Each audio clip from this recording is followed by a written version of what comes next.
Welcome in my dolls and figurines. I'm DARKBARBiEDiFFERENT, and today I wanted to show you how I customized my Calico Critters dollhouse and set it up for the spooky season. So let's dive into it. This is my first dollhouse customization and pretty much my first dollhouse ever, realistically. And I kind of wanted to document the process of each step I went through. It's not necessarily a tutorial, but I did paint in each part and show each part on video. So let's dive into how I customized and decorated my Calico Critters village. So these are all the Calico Critters and playsets that I got to start. I tried not to go overboard, but honestly it was really hard because they had so many cute things at my Barnes & Noble location. I mainly started just for this Halloween set, to be completely honest. I have wanted to look at Calico Critters for a long time, but I knew I shouldn't dive down this rabbit hole because they're all so freaking cute and easy to collect.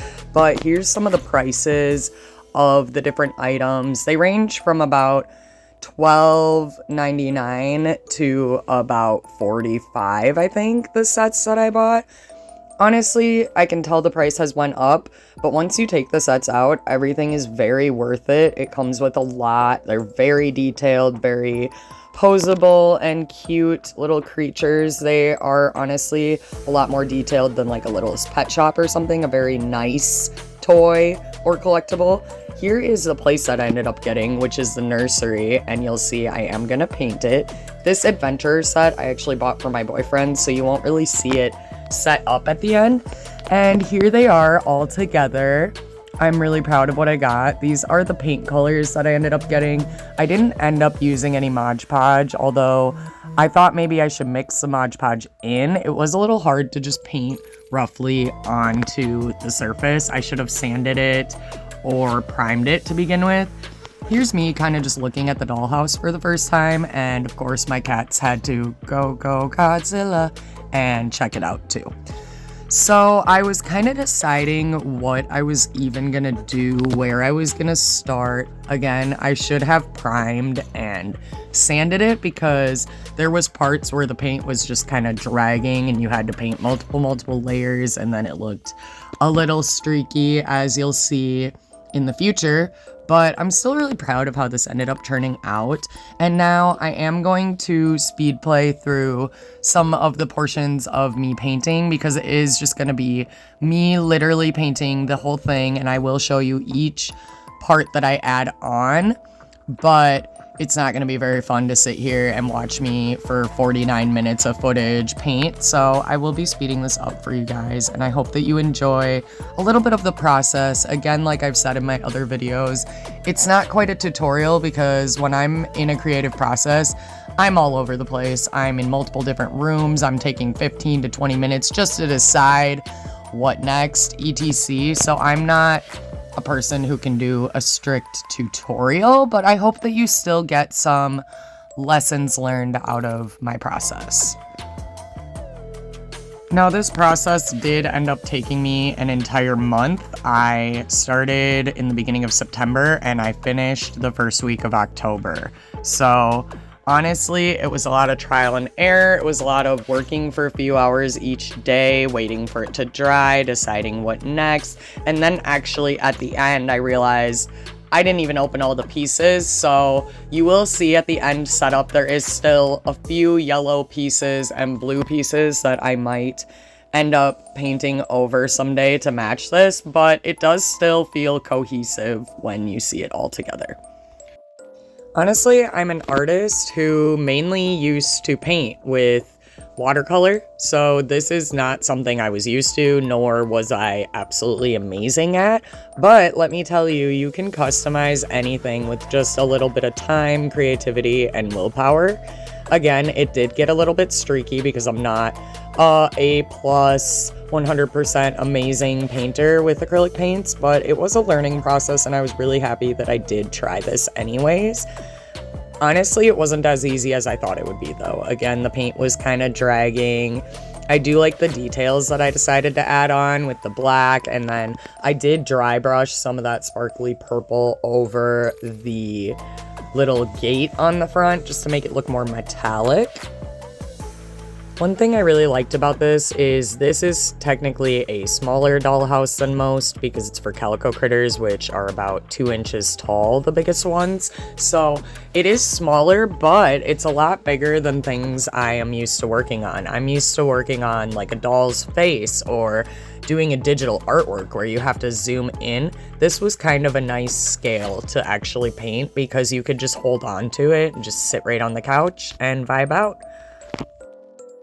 And here's the point where I started feeling pretty almost complete with it, and then I realized there's actually a whole ceiling that is completely different from the outside, just for more detail, which when I painted, it honestly looks so much better because before it was mainly one color, and I know it comes with stickers and whatnot, but just adding the black and the pink and this little bit of detail really spruced it up and made it look way more cohesive and more my style. Now I'm just going to set it up for fall. I plan to decorate this kind of like a Christmas village where people kind of usually put those away for Christmas, but I plan to decorate it for each season. Since I live in Minnesota, we do get fall, spring, winter, summer. Sorry, not in that order. I'm not sure why I said it like that, but we should get all 4 seasons. So I absolutely love that I was able to find these confetti leaves at the dollar store, and they're huge. So they're not like confetti that you're going to be wasting. You could totally reuse these again and again for projects. Honestly, I got eager to do the spider web and to see it looking all spooky to kind of get me in the vibes, so I did it right away. But I would highly suggest it being the last thing you do if you are going to use any of the spider webbing, because it made it really hard to set up. It kept sticking to the leaves, if you can't tell, which kind of made it look creepier, but I'm gonna have to cut that out to keep the leaves for next year. So again, I highly suggest putting that on at the very end as your last touch. And now I decided I was going to set up the Halloween set first because that was kind of the main case in point of what sparked the whole idea for me painting this.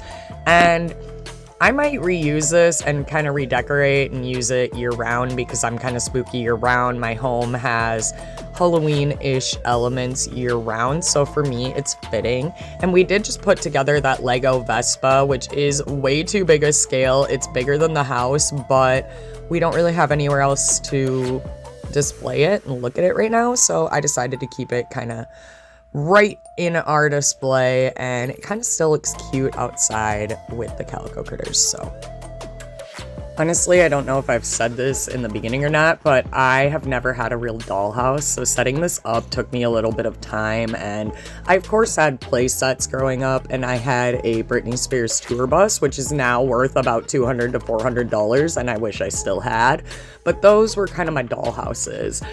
As well as I had the Bratz spa in the early 2000s and kind of set those up like dollhouses, but this was like a totally new experience for me, as weird as that sounds, as a person who has loved dolls and characters and houses and Sims my whole life. I absolutely adored doing this. It was kind of hard to get the food perfectly right, and I kind of wanted it to look how it looks on the picture on the box, so that took me a little bit of finagling, and I will zoom in more towards the end, a little montage for you guys to see my spooky haunted Calico Critters home in its full glory once I'm done setting it up.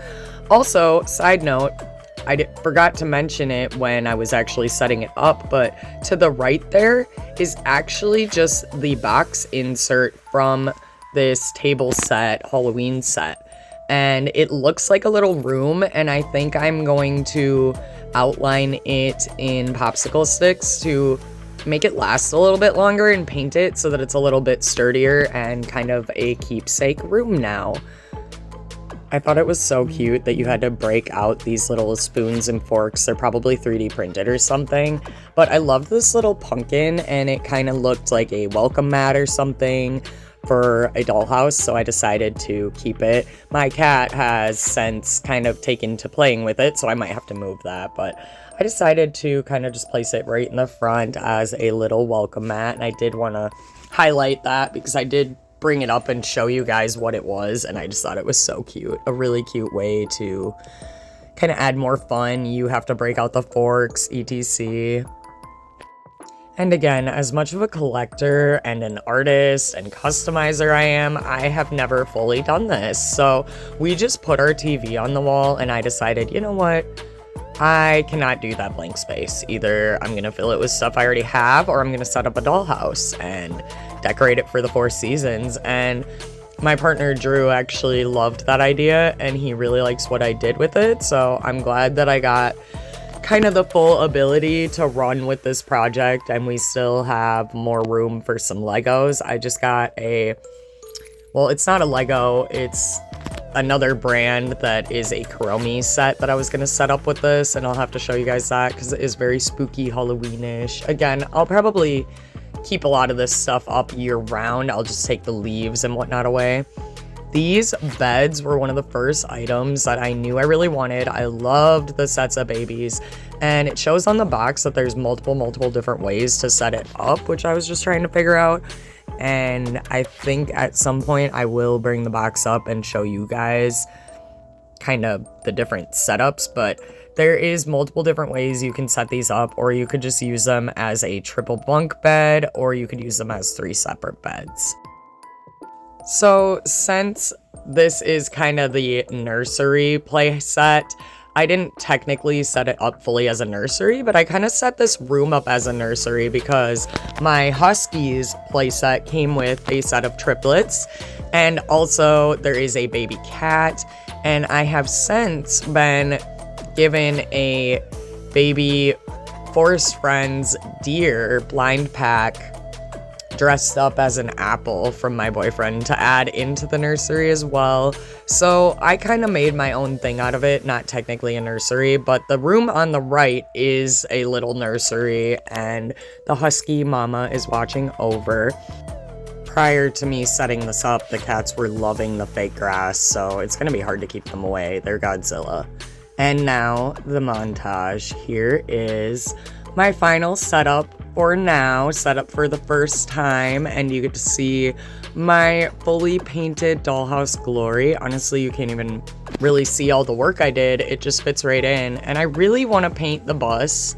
I absolutely love the bus. That was kind of the steal about this specific playset. It came with a playground, a bus, a piano, a nursery, like all of this stuff, and it was, I think, only under $45.